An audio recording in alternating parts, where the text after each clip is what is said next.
Guys welcome to our YouTube channel. आज जो होता है ना, हम लोग क्लास 10 का एक टॉपिक डिस्कस करेंगे जिसका नाम है before the industrial revolution. Industrial revolution के पहले क्या हुआ था, क्या नहीं हुआ था, हम लोग इस चीज़ के बारे में डिस्कस करेंगे। All too often we associated industrialisation with the growth of factory industry.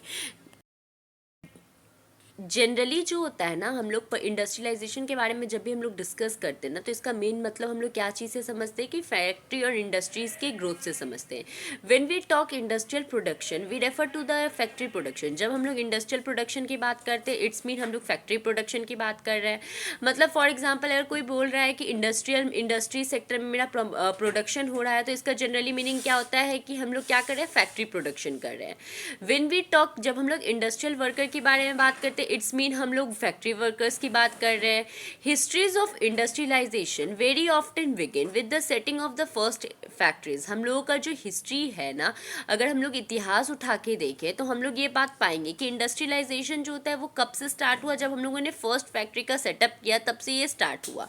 There is a problem with such ideas. बहुत सारे प्रॉब्लम्स हैं इन सारे आइडियाज को लेकर।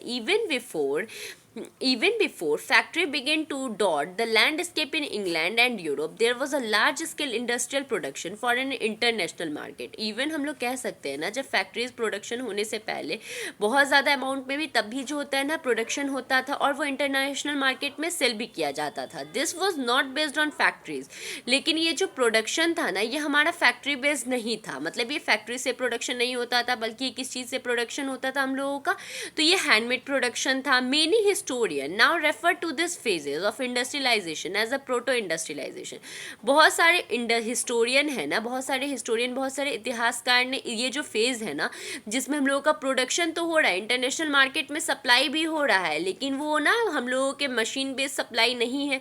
तो इस एज को ना, इस फेज को उन्होंने क्या रेफर किया, तो प्रोटो इंडस्ट्रियलाइजेशन रेफर किया। बेसिकली प्रोटो का मतलब ये होता है ना कि कोई भी चीज़ जो पहले अर्ली मतलब स्टार्टिंग के चीज़ों को जो रेफर करता है उसको हम लोग प्रोटो बोलते हैं। In the 17th and 18th century, merchants from the town in Europe began now moving to the countryside, supplying money, peasants and artisans, persuading them to produce for an international market। 17-18 century में जो Europe के जो लोग थे ना, बड़े बड़े traders थे ना, वो क्या करने लगे, गांव वगैरह की तरफ मूव करने लगे, और जितने भी पुअर पीजेंट और आर्टिशियंस वगैरह थे ना, उनको पैसा वगैरह देने लगे कि आप क्या कीजिए ना, कि हमारे लिए प्रोडक्शन कीजिए। प्रोडक्शन वो लोग करेंगे, और फ़ायदा जो हो रहा था किसको हो रहा था, तो बड़े बड़े इंडस्ट्रीज, ट्रेडर्स वगैरह, बिजनेसमैन वगैरह थे, उनको हो रहा था।